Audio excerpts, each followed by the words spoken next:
I'm retired. I'm a mom of 3 grown kids, one of whom has Down syndrome. Okay. Um, I do a lot of volunteer work at a local pantry with Special Olympics, um, and a couple of dog rescues and a wildlife rescue. Wow, Robin, you're busy, aren't you? I try to stay busy, yeah. I've got 10 grandkids, so that's fun. Woo! That'll keep you running around, won't it? As much as I can, yeah. What was your life like before you found the gospel? Oh, well, I'd been through the foster home system. I'd been involved in a lot of drugs. I was kind of a boat without a rudder. Mhm. I had no purpose in my life. So did you go through the whole foster home system from a child up to your 18? Did you age out of it or what happened? I didn't go into it till I was 16. Okay. Yeah. Okay. So you weren't there for very long. No, just 2 years. Yeah. How did you find the gospel, or how did it find you? Well, that's kind of a story. I was an atheist. Wow. That's Yeah. something. So, and I was a happy atheist. I didn't really, I wasn't looking for anything, but I've always done a lot of studying and just interested in knowledge, and spent a lot of time at the library as a kid. Mhm. And I had learned a lot about. I was studying the cells of leaves, and there's a lot going on in there. The Oh, yeah. photosynthesis is what everybody knows about, but the dark reaction's even more complicated and interesting.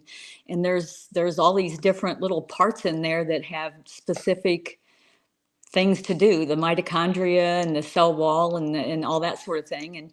And I was out walking in the woods one day because that's how I ground myself. And I sat down on a log, and this green leaf floated down and landed on my thigh. And I picked it up and I thought, I know a lot about what's going on inside this leaf. Mhm. And I started thinking about it, and I was like, and there is no way that happened accidentally. It's too complicated. Sure. And so I thought, well, I'll say a little prayer. So never having prayed before, maybe prayed once when I was a kid, I Uh-huh. said, dear God, if you're there, oh, by the way, it's Robin. I'd kind of like to know. Yeah. And I felt like somebody had put a warm blanket around me. And I just got such a good feeling about it. And of course, my first thought was, oh, crap. Now I need to do something. Darn So, it. Now darn you've it. done it. You opened the door. Yep. Yep. So I got the phone book when I got home, and I went to every church in the phone book. Mhm. And some of them were better than others, and some of them I didn't feel anything at all, but I didn't feel anything from any of them enough to really want to go back. And I was talking to a friend about it maybe a year later, and she said, well, I don't remember you coming to my church. And I was like, I went to everyone in the phone book. And she said, well, ours isn't listed. They left, Ah, the old yellow pages. And sure, sure. so I went with her, and I walked in the building, and it felt right. And back in those days, we had, I think there were stake missionaries, Mhm. and her husband was a stake missionary. And so her husband and his companion came over and taught me the lessons. And at the end of the first lesson, I was like, I don't think you guys taught me anything. I think you just reminded me of a lot of stuff. It just felt right. Yeah, And yeah.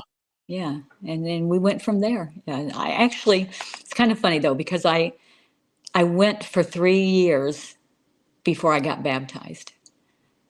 It was kind of a joke in Relief Society, because they would say, if something came up with a question about baptism, they'd say, "Ask Robin, she knows all that stuff." But there was That's never any pressure. hilarious. There was never any pressure to Yeah. to to be So baptized. you just kept going to church and you just kept feeling it? What Yeah. was the what was the impetus? What made you finally decide to push over the edge?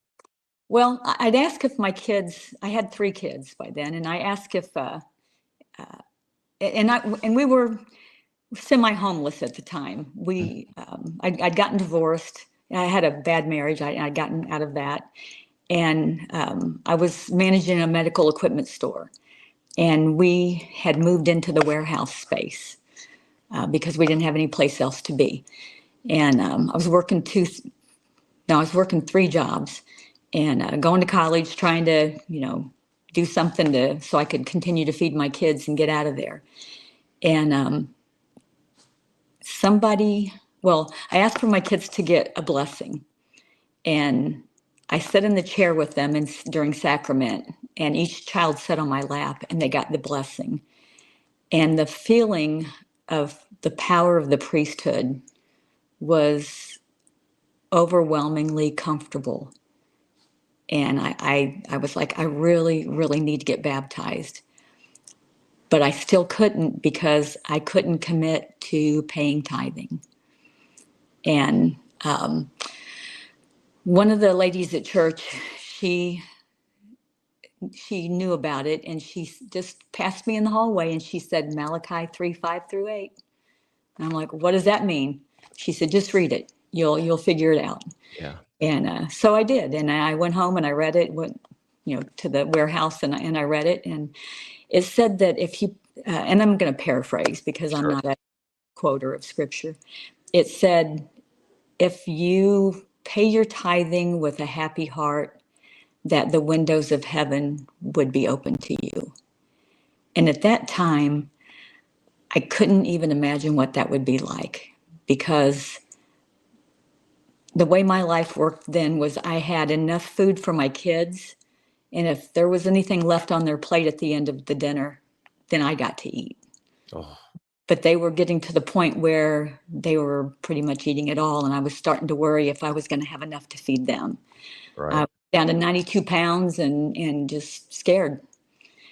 But I read that scripture again after they went to bed, and I tucked them in. And I just got that warm blanket feeling again.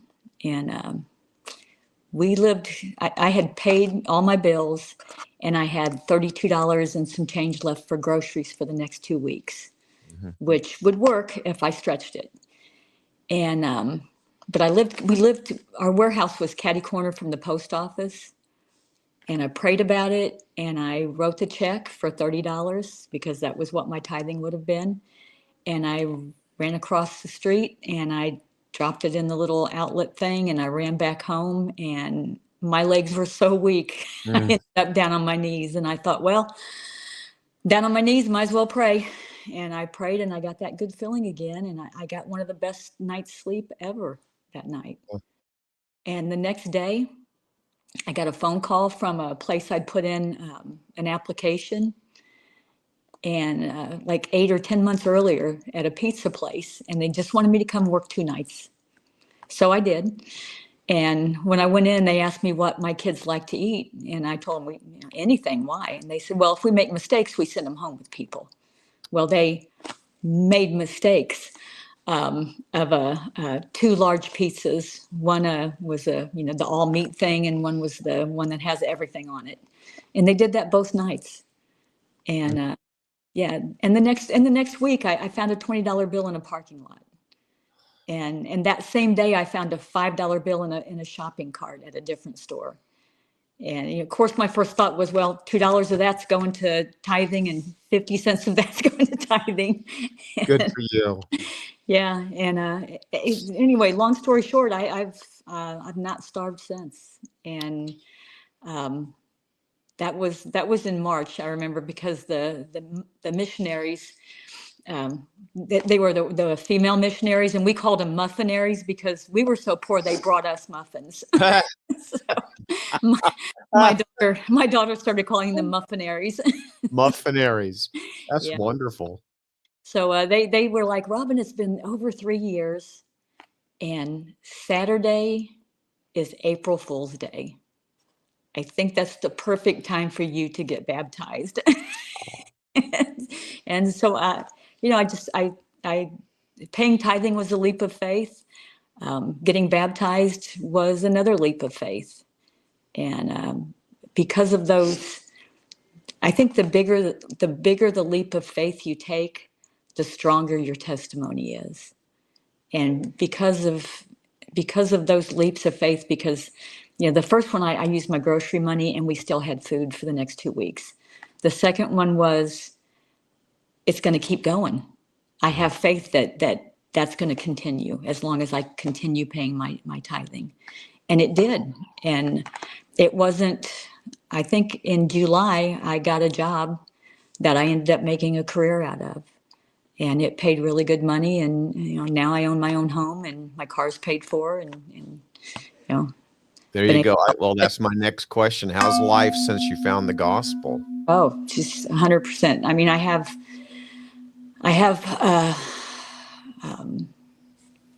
a focus now. I no longer am rudderless. Yeah.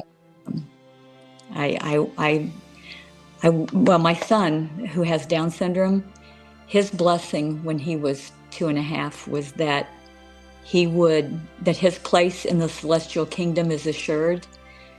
And he's not here to learn, but he's here to test and to teach. And so if I want to be with him, I have to get there too.